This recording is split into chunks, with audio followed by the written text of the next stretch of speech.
Hello, everybody. It's Michelle Kaufman. Andre's out this week, but we have a very, very special guest. Welcome to Inside Inter Miami. I'm going to do the pistolero. We're still waiting for Luis Suarez to be able to do that. So far, I'm the only one doing it for this team right now. And there's our special guest.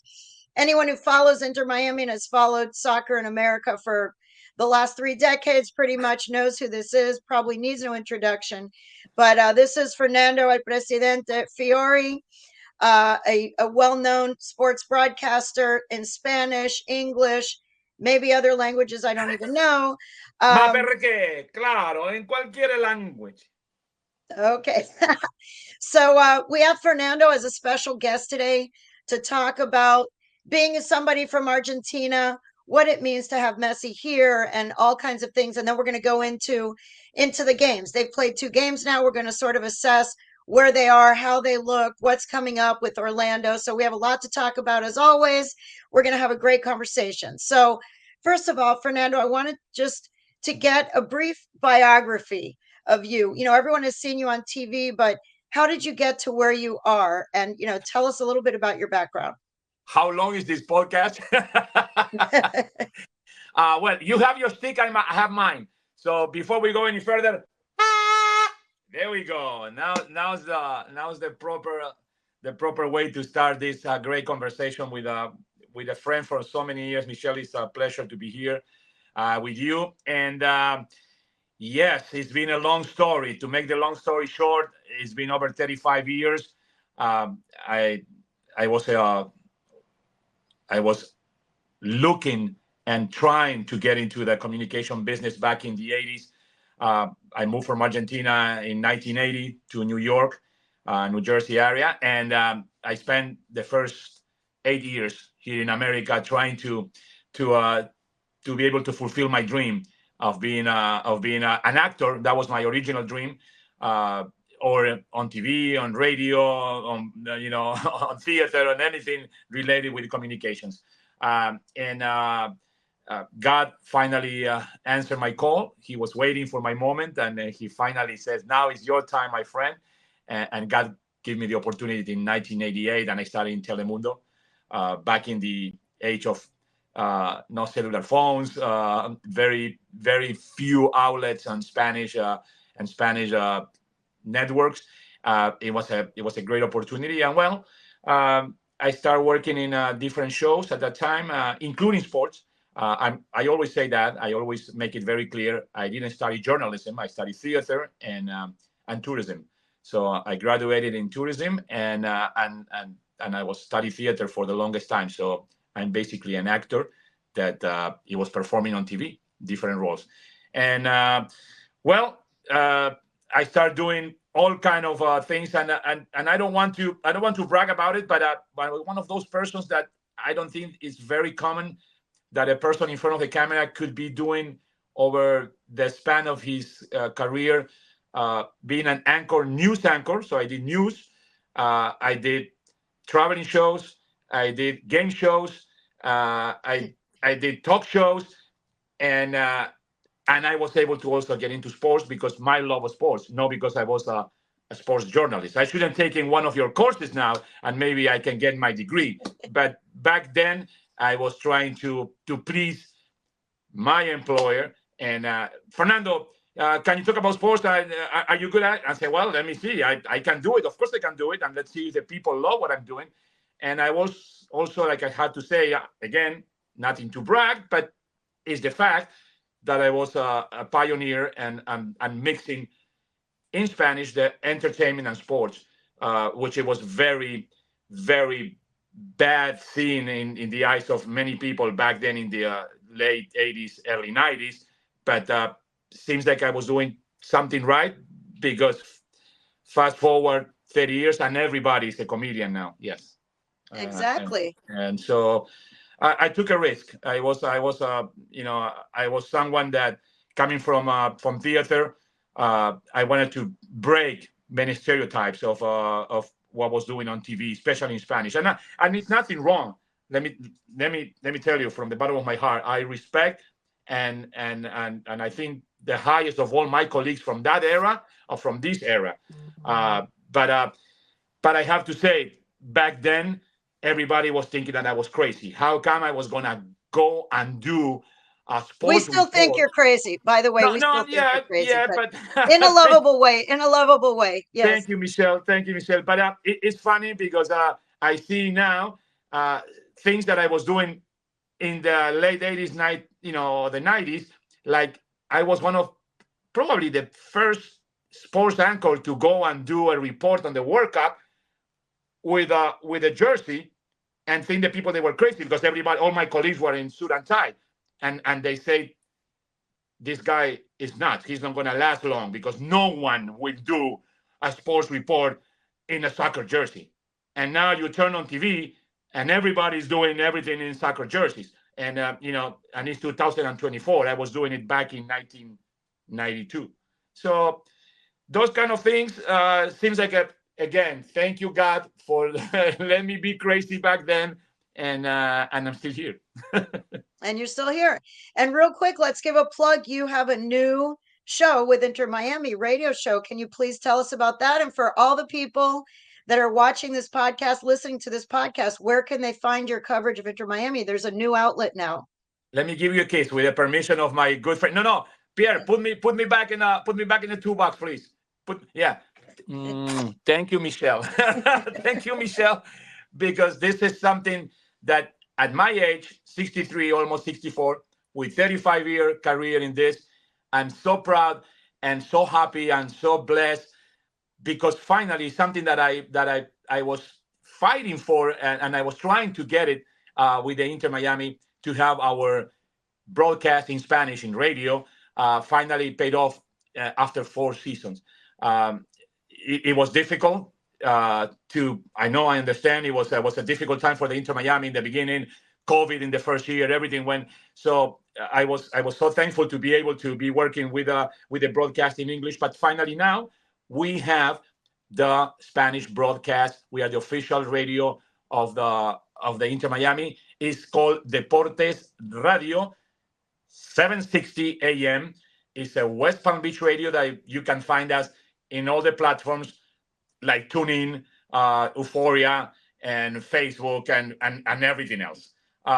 But we are having so much to do because we are having so many ideas now, and I'm so glad. And thank you, Michelle, for bringing this up. But now you can find us and you can listen to us if you don't have Apple TV for some reason, and you are Hispanic and you want to listen to us, or you are non-Hispanic, but we know that everybody loves to find out to listen to a soccer game broadcast in Spanish. You can find us in the 760 a.m. Or tune in, like I said, Deportes Radio. So we are very, very, very, very, very happy to be announcing this. We already did the first 2 games.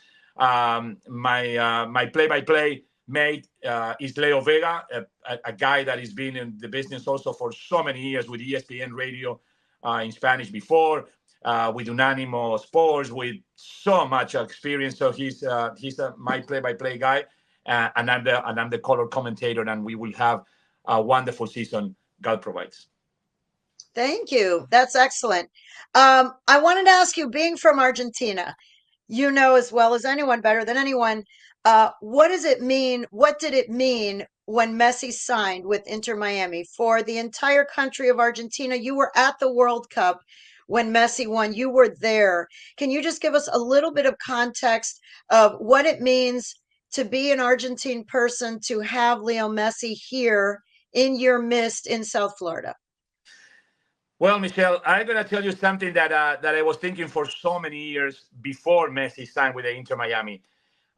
Every time friends of mine that they live in Barcelona, or people that I know, or colleagues that I know, that they were saying, "Oh, what an incredible feeling is to go to the No Camp every week and see Messi, or go to the radio and broadcast the Messi games, or have the chance to see Messi play every single weekend." I was jealous. I have to I have to admit it. I was very jealous because I was thinking, wow, it certainly feels like it would be perfect to go every weekend to broadcast a game, or to go as a fan to the stands to see Messi play. So I'm speaking for every Argentinian around the globe, probably, that exactly they felt the same way. Every time someone say, "Oh no," for me it's like normal thing to go to the stadium this Saturday or Sunday to see Messi play. We were all jealous when they announced that June last year, June 7th, that that Messi was coming to Inter Miami. I say, "Oh my God, no!" Another of my dreams come true. Finally, I will be able to say that I'm going every weekend to see Leo Messi play. I know it's not the same Messi as 15, 20 years ago, but hey, who cares?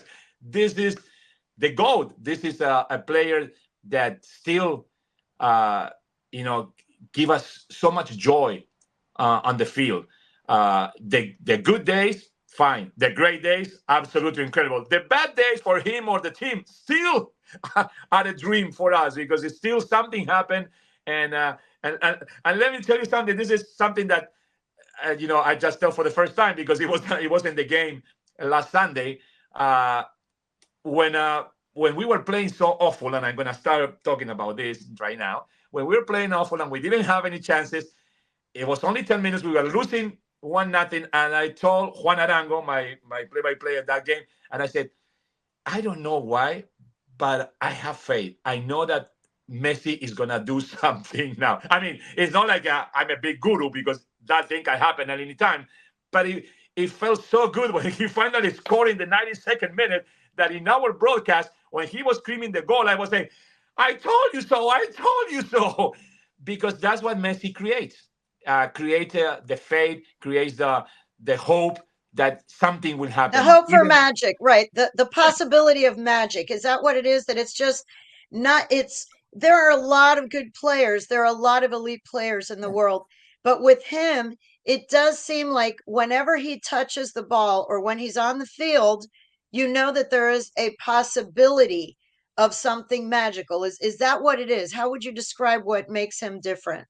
it's exactly like that. And it showed last Sunday. Uh, and why not? Let's go honest. We haven't had a good game on Sunday from the beginning. I know that you will talk about this a little later, but No, we okay, can go into it. Let's go into it. Yep, the yeah, game was yeah, not going well at that point. yeah. No. Just to mesh up our topics. But yeah, it was not going good. It's funny when the people say, "Oh, this team is not good." I mean, how can it happens? Some games are better than others.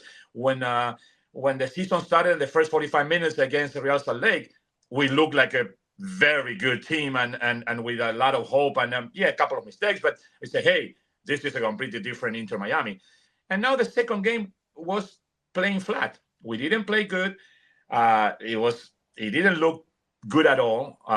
And probably yes, sometimes you deserve to lose, and sometimes magic happens. And Leo Messi is capable of that. And coming back to your question, to your original question, I think that every single Argentinian is happy, not only because they love Messi, but also they are happy for Messi because he was miserable in Paris. I mean, you can have all the money in the world, and I know that money helps to do some other things, but sometimes it's not everything. I mean, you can be in Paris, which is a lovely city, with a lot of money, with your family, but still, even if you are doing your craft and you play football, you are not happy, and that will happen with Messi, and especially, after he won the World Cup, and he says, okay, Copa America, check, World Cup, check, best player in the world, probably check. Now he needs to be happy, which is very difficult to do the check on happiness. And when he signed for Miami, he showed that. And immediately when he came here, you were there in every single game. You saw his kids playing on the field at the end. He was with a big smile.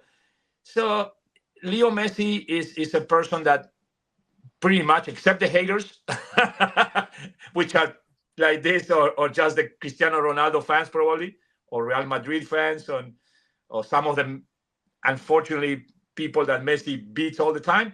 Uh, Majority of the world were happy for Messi, and this is a good feeling because it's Lionel Messi gives you all his craft and all his magic, and you are happy, and also because you are happy, because he's happy, everything is a good vibe. So everybody's sad. No, he's definitely brought joy and happiness, Yeah, like you said, to the Argentine people, but really all the fans who watch him and all that we've seen now, the craziness in Hong Kong, in Japan, in Saudi Arabia, all over the world. He has such a cult following. I would call it a cult following. It's yeah. it's very different from other And it was athletes, very even unfortunate. top Now, athletes. since you bring the topic, it was very unfortunate he couldn't play in Hong Kong, and the people expect him to play all the time. And the same thing happened. And sometimes I think, come on, guys, you have to be a little more honest with yourself. The same thing happened with Chicago last year. I mean, Yes. the guy is not there to play every single game if he's injured or he doesn't is 100% fit. So when you are paying for a ticket, you're paying for a ticket to an event. Nobody tells you exactly who's gonna be playing, and unless Messi says I'm gonna play next week, and then he didn't show up, which he will never do, because he will never say I'm going to play next week, because you don't know what's going to happen next week. So it's something that the people, of course, everybody's expecting to see Messi, but if he cannot play, you cannot blame him. Exactly the same thing happened in my background in theater. Many times you go to see a show and you're expecting to And see the the big star, understudy shows up. Yeah. right? And you And you get the have the little paper in understudy. the playbill. You get the little paper in the playbill that there's going to be an understudy. That's Yes. it. Because that day, that morning, the main star of the a Broadway show could get, a flu, or he had COVID or whatever, and he cannot perform. And what are you gonna say? Okay, give me my money back. So you play to see Mamma Mia. If the big star of Mamma Mia is not there that day, I mean, sorry, what can we do? Right. No, that's exactly it. I mean, and that's going to happen this year. This Again, this team is already the top 25 games in MLS this season are already from StubHub and Vivid Seats are Inter Miami games. So all of these people are buying tickets for games that are going to be in July and August and June, and they're expecting to see Messi. These people are paying big dollars. They're expecting to see Messi, and hopefully they will. It's possible they won't. That's something that people are going to have to get used to, that reality that he is not going to play every single game the entire season, plus all the cups, and he's not going to play 90 minutes of every game that he plays. And I think people are going to have to get used to that.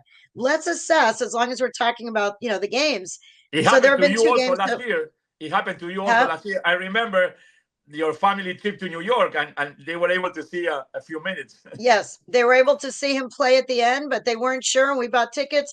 I was going to go cover the game. My daughter lives in New York, so they were going to buy tickets to see Messi, but there was a chance he wasn't going to play, and that was a chance we took. And they bought the tickets, and they were lucky they got to see him play at the end of that game. Um, how would you assess what the team looks like after the first two games? There was a lot of concern after the tour, that the tour is going to be too grueling, too much travel, 24,000 miles across all these different time zones, that it would affect the team's fitness at the start of this season, that maybe they didn't really get enough preparation because they were just traveling and doing walkthroughs before the game instead of being in one place running and doing the things that a normal team does in the preseason. How would you assess the first two games so far? What have you seen from, the team is in first place. What do you see about them on the field? What do you see so far? Two games in. Uh, it's been a roller coaster, and to be honest with you, and this is my personal opinion, everybody was mentioning all those situations or problems that you just mentioned, and we were all thinking that it would be an awful first couple of games, or 3 or 4 games probably, because all those things that you just mentioned. And then what happened? The very first game at home, full stadium, Inter Miami goes on the pitch, and they play a very decent first half against Real Salt Lake. And everybody was saying, "Oh, wait a minute! We spent the last week talking bad mouthing Inter Miami, that they didn't comply with the salary caps, that they were tired, that they have an awful preseason, and then the first 45 minutes they play very decently. So okay, it's a different Inter Miami. Wow, magic. Second half, it didn't go as Not so well. good. It didn't Right. go as well, but still, you can see Lionel Messi running like a kid, At the 88th minute, Diego Gomez making a goal, and it says 2-0 from the assistant bro Luis Suarez. Oh, okay, so it's not that bad. So we go like this, and then you go to LA and say, well, LA is not looking good. The defense is bad. They changed 15 players. They have a new GM. Anything is going good for LA. So Miami will win against LA easy.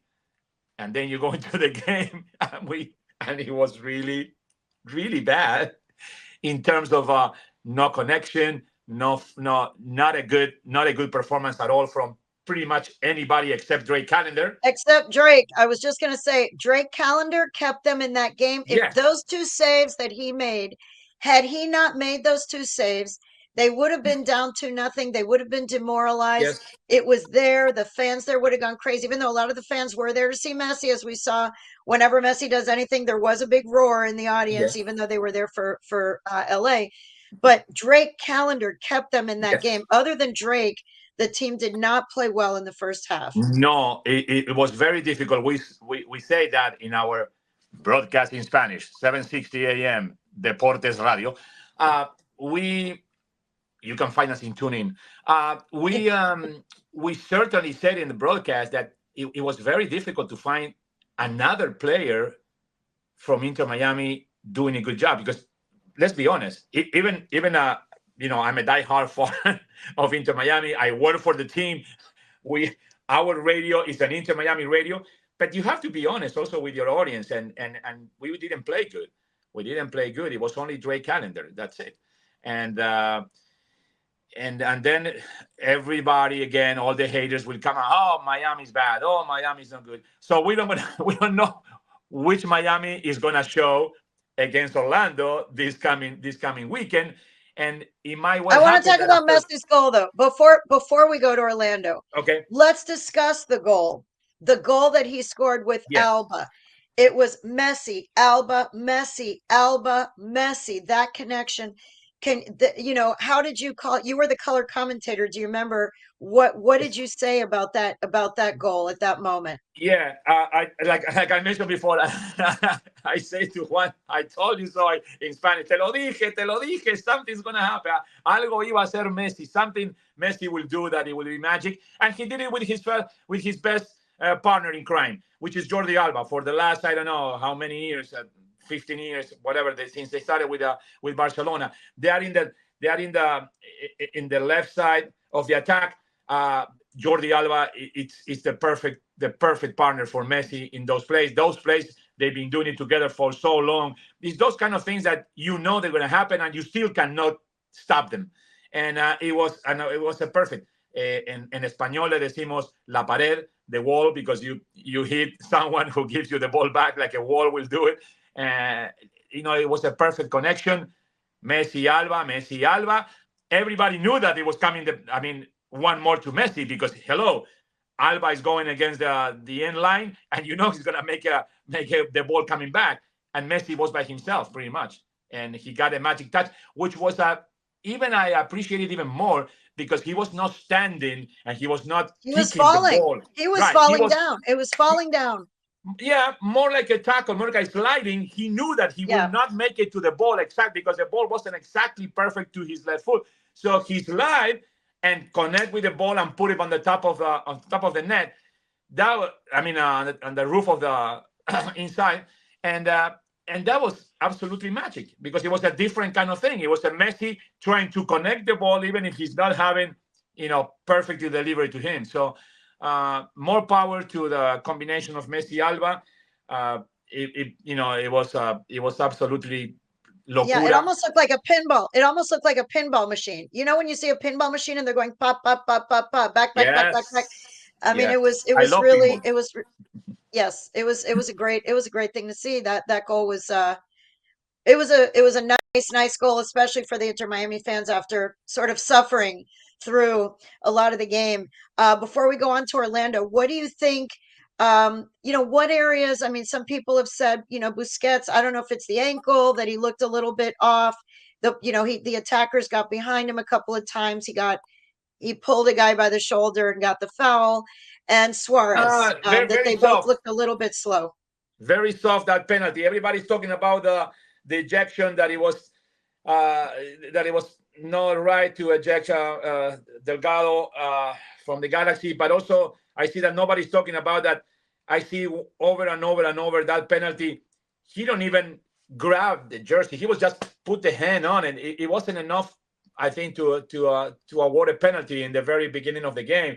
He just put the hand on top. I don't see that as a foul for a penalty, but nobody's talking about that. Everybody's talking about, the ejection, that it wasn't right, which to tell you the truth, that I think that the ref didn't do a good job at all, neither, during the whole game. Then again, uh, yes and yes and yes of what you're telling is, we have a lot of problems because we have a lot of players over 35, and the same thing is happening with Busquets probably, and with Jordi Alba. They don't gonna play every game. Uh, thank God we have Federico Redondo now, who can fulfill that position also. I wanted to ask about that, about how they may need, uh, Sergio Busquets, maybe he needs, Cremashi Correct. is injured right now. He needs maybe somebody playing alongside him who can be the younger legs who runs around. That's not his strength, is not running box to box, running all over the place. His strength is seeing the field, delivering the ball, linking the back to the front.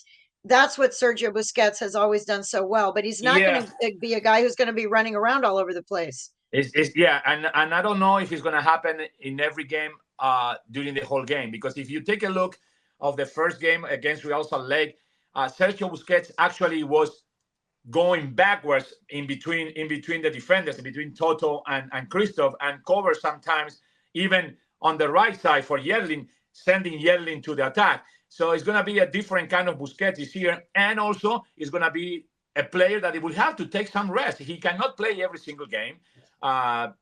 It's natural. This is something that I have back and forth with our coach Tata Martino, because I always asking about the rotation, and I always asking, and he always obviously wants to get all the best players all the time on the field. But unfortunately, it's going to happen that he will have to rotate, and probably earlier than he wishes, probably earlier than everybody wishes, and he will have to be understudies, to use the theater word, understudies, the backup on the bench, that they will be able to cover for those big stars. Um, Saying that, I also have something that it always makes me laugh, and I think it's kind of interesting. The people says, "Oh yeah, Inter Miami plays so bad. They're bad. They don't want to go anywhere. But hey, if it wouldn't be for Messi, they would."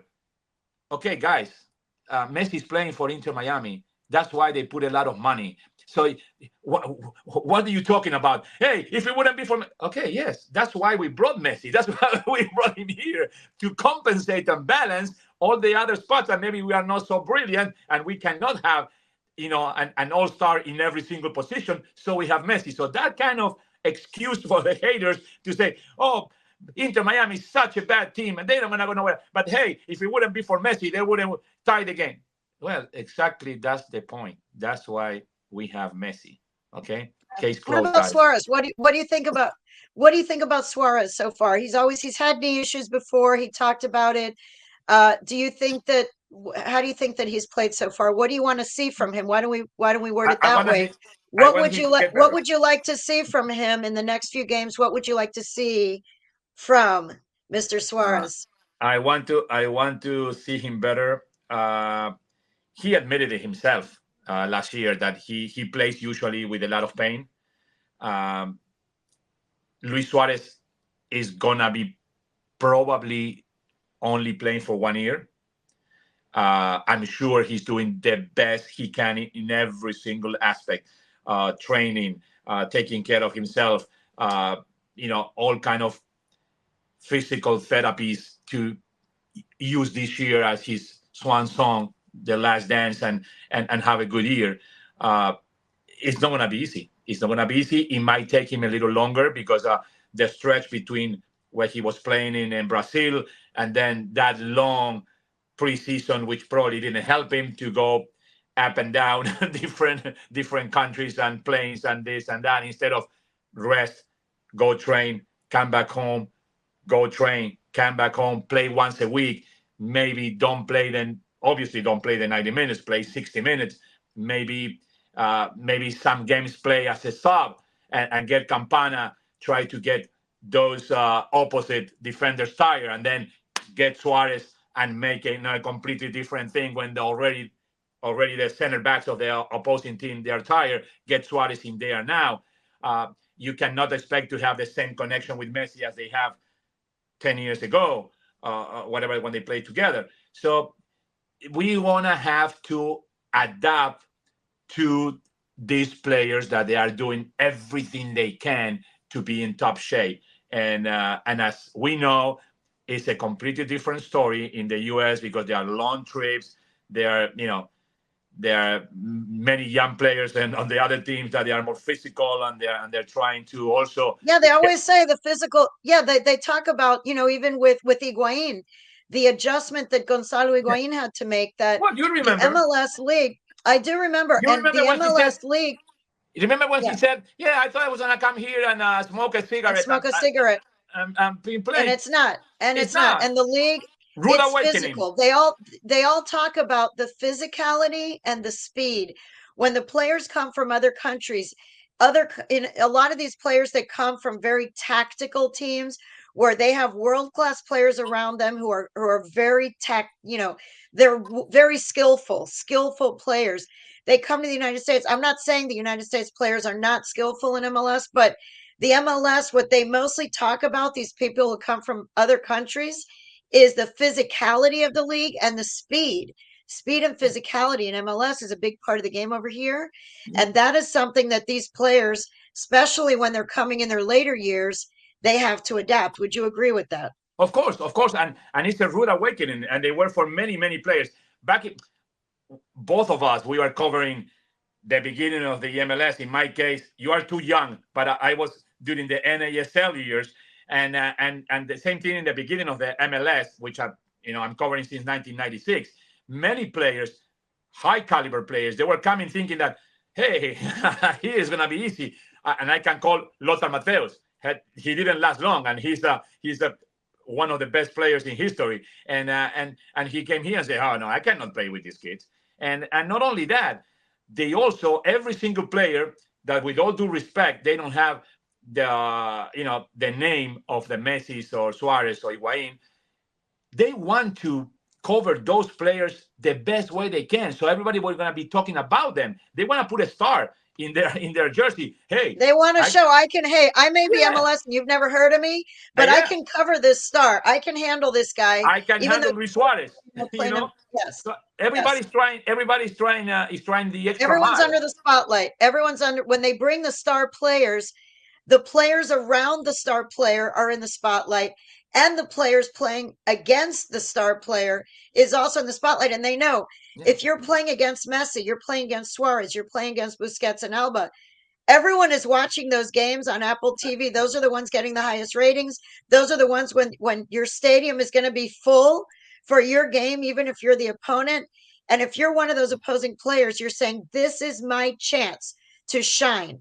Everyone's here to see those stars. This is also my chance to Of course. shine against those stars. And so those guys they have a bullseye. I said before, maybe Target could be the sponsor of the back of the Inter Miami jersey, because they have a big target on their back, and all the other players want to play their best against this team. Yeah, and by the We're going to way, get everyone's best game. by Yeah. the way, Target Corporation, you can call Michelle and I. We can do commercials for you. Target. On what radio station, Fernando, could they find you to do a Target ad? Yes, let's do 760. it. And before we go any further, also I want to say I'm sorry to your great producer Pierre, because he sends all the tips for the podcast, and they even the tips says in the background it's better to have a wall so you don't get distracted. I have my whole wall of memorabilia, but I think they're cool. So I'm sorry, Pierre, but this is a cool thing. A lot of good mementos, and and that's why I didn't want to remove them. I want to ask a couple last things before we go. Two things. One, Okay, I want to ask about Federico Redondo. good. We're going to get to see him play soon. This is a guy who has been compared to a young Busquets. He's a deep lying defensive midfielder, tall, lanky, whatever. I've seen him mentioned in that type of player. His father was a very good player. Fernando played with Real Madrid. What can you tell us from what you've seen about him in Argentina and with their under 23 team? What is Inter Miami getting with Federico Redondo, and how do you think he will fit in with the lineup? Where do you see him playing, and what is he going to do? Do you think what role he will play with this team? Yeah. Uh, in one way, it was unfortunate because I was thinking that I would see Federico Redondo playing a lot more because he was mentioned to go to River Plate, my team in Argentina, and he was very close to do that. And I follow the Argentinian league, but I follow River Plate game every single game. So I haven't seen him play a lot in Argentinos Juniors, his previous team, but I also see him play in the pre-Olympics and with the national team. And he, when he was mentioned to go to River Plate, I was very happy about that because it's a player that he can really uh, be the owner of the center field, and he's a very good in a defensive way and having control of the ball. And also they compare him to his dad a lot, which is a very high. Well, High bar. Yes. Busquets is also very high, but when they're comparing you with your dad, it's even more difficult because you have the last name, and he's always going to be the son of Fernando Redondo.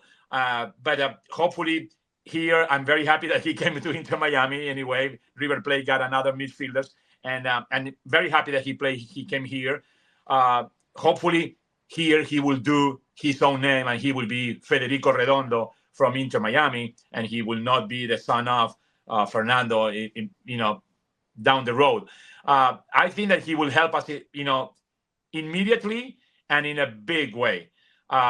He can do more than one role. Like I said, I want to see him playing here first because I can do a lot of research now and watch previous games of his in Argentino Juniors in the Argentinian league. But like you mentioned, it's a completely different beast here. So instead of trying to get the people, selling a story that how he's going to do it, let's do the reverse. Let's just say that he's a very good player, that we pay a lot of money, that he's already in the national team, and that let's wait to see him play here and adapt to the MLS, and then we assess. And because he's very young, even though he doesn't start with the right foot, like it happened, for example, with Toto Avilés. He didn't start. He was, and I saw him play in Argentina much more because he was playing in Racing Club, and he was very solid there. And when he started here in Inter Miami, he wasn't the same Toto Avilés, but with 6, 7, 8, 9, 10 games, you see him in the beginning against Real Salt Lake, and he's a different Toto Avilés, and hopefully he's going to get better and better. Another young player from Argentina. We need a center back. We also need Freire as a center back to be with him probably. That's another topic. But coming back to Federico, let him play a few games. Don't judge him in the first game and say, hey, he's not as good as they told me because they compare him. I saw Michel and Fernando compare him to Busquets and Fernando Redondo. This guy is a fluke. Wait, have a little patience. I know that we need to get the players now, but give him a few games to get used to this, and then let's assess. Okay. Excellent. That's good advice. Good advice for all of us. And Yeah, our because people final are crazy, final man. question. Yeah. The people trying to get all these new players and young players, and they wanted to be superstars right here in the first game. It usually doesn't happen like that. Right. Let's bring another player that he was doing not incredible good in the beginning, but right away he was good. Thank God, Facundo Farias. He Yes.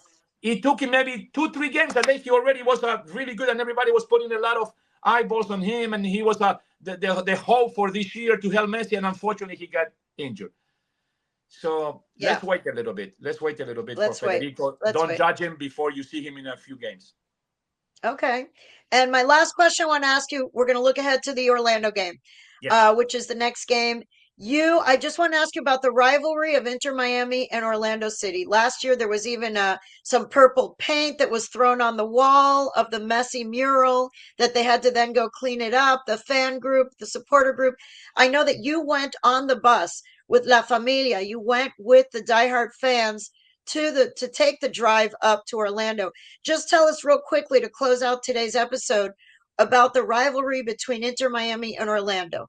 I love to talk about the rivalries, and I love to talk about the fans. You know, I'm a pro fan. I always consider myself more than one of the broadcaster or more of the journalists. I consider myself a fan, the voice of the fans on radio, on TV, because I'm really close. And when I'm not working, you saw me in the north stand screaming and yelling with all the fans, because I go and there, and I don't sit in the press box. I don't sit in the VIP seats. I go and stand with the fans. So the fans for me are the most important thing in football.